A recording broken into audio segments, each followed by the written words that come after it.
this thing beat to shit. Augers twisted and everything else. The housing was all shattered and rotted.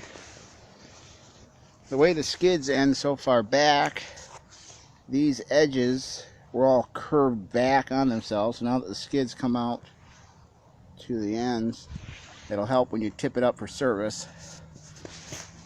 Plus wider and everything, so for a gravel driveway that's helpful.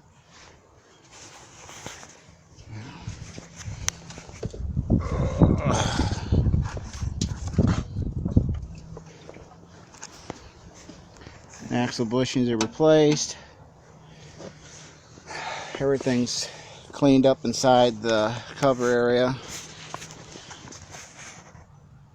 See the new bottom edge on there. I did not paint the bottom of the shoes because why? They're touching. They're going to wear off immediately anyway.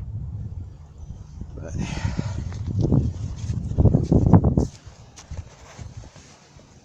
let's see here.